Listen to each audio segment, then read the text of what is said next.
I've held rank in a difficult game week and I've now got 2 free transfers with a big eye on planning for double game week 24. Help me get this one to 1,000 likes and subscribe to the channel. Let's get into it.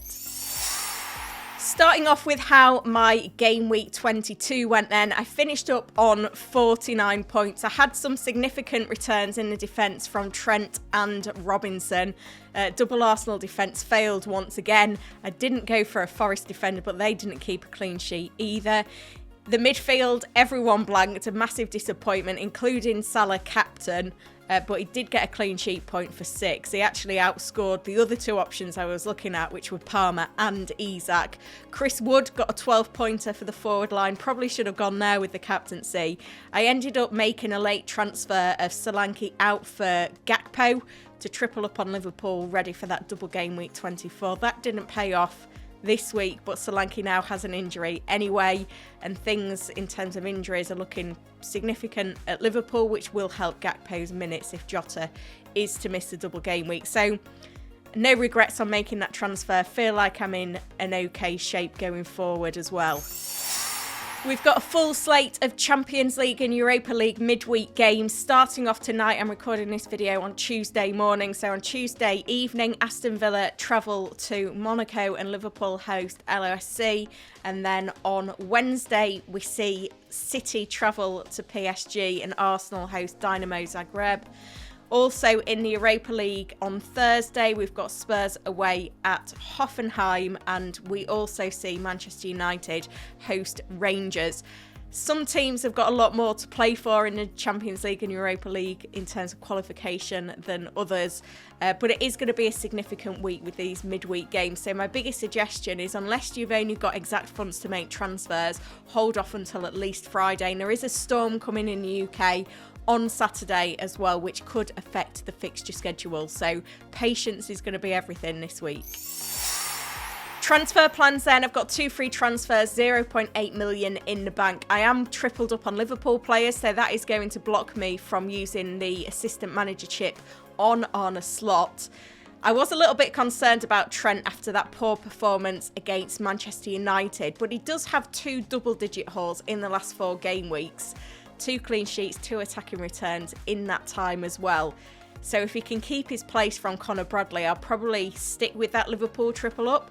So when it comes to kind of being more involved in the double game week, I am looking towards bringing in Everton's Jordan Pickford. Obviously, I've currently got double Arsenal defence, which hasn't been paying off for me in recent weeks. Gabriel is the player that I prefer to keep a hold of, because I feel like Arsenal are still looking good attacking wise, and Gabriel is always there and thereabouts when it comes to set pieces. So Raya to Pickford could be a move I look to make next week, but looking at the fixtures for this week, I think I'm better off with Raya. I'm also still tempted to go with a Forest defender, and it's Aina who's the top scoring goal defender in the game so far this season. Another attacking return against Southampton. It's becoming hard to ignore him. But then this week, Bournemouth away is not going to be an easy fixture for Forest, certainly in terms of clean sheet potential. So again, it doesn't feel like a transfer I need to make this week.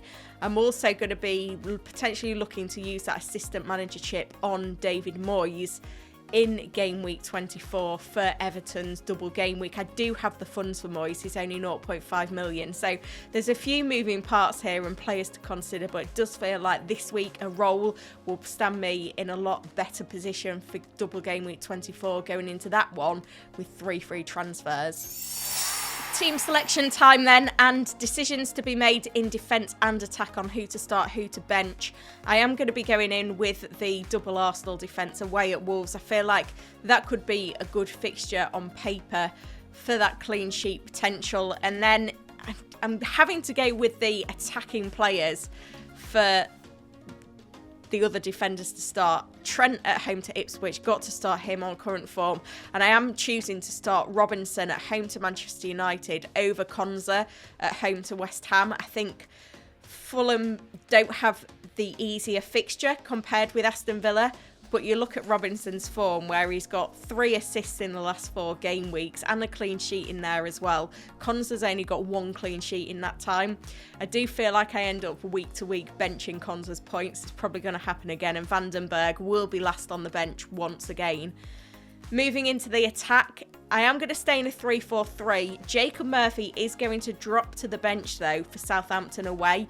1 attacking return in 4. I am preferring to play Morgan Rogers at home to West Ham, who's got 3 attacking returns in his last 4. Obviously, I've still got double Newcastle attack because I've got Gordon for that game away at Southampton and Isak in the forward line. Palmer away at City, his former employers, anything could happen in that game. I was a bit concerned looking at Palmer's performance against Wolves though. He was a doubt for that game, carrying a bit of a knock into it. But Chelsea do have a free midweek, so hopefully he can get himself in a better place for that game.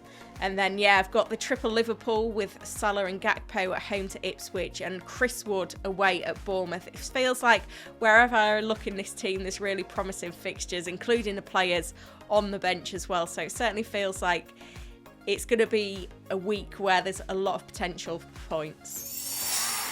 Now, when it comes to captaincy, it's the usual suspects in contention here. Palmer, not the easiest fixtures away at City, means I'm probably not going to go there. Then we've got Isak away at Southampton, Salah at home to Ipswich. I mean, let's be honest, it is quite an easy decision this week. When Salah's got a home game against a team that's just conceded 6 goals, you've got to back him for the armband. I know he's blanked in the last 2 game weeks, but I don't expect that run to continue, particularly going into a home game as well. He's very, very good at Anfield. The last time he didn't get an attacking return in a home game was all the way back in game week 4 at home to Nottingham Forest. So yeah, it's a no-brainer. Salah captain, Isak vice. If you found this video useful, hit that like button and subscribe to the channel as well. Get any dilemmas in the comments and I'll do my best to answer them. And go check out the latest episode of FPL Green Room, where me and Gianni discuss whether I've had hidden knowledge in the FPL cartel. I'll be back live with the press conference stream on Friday as well, so look out for that one. Thank you for watching.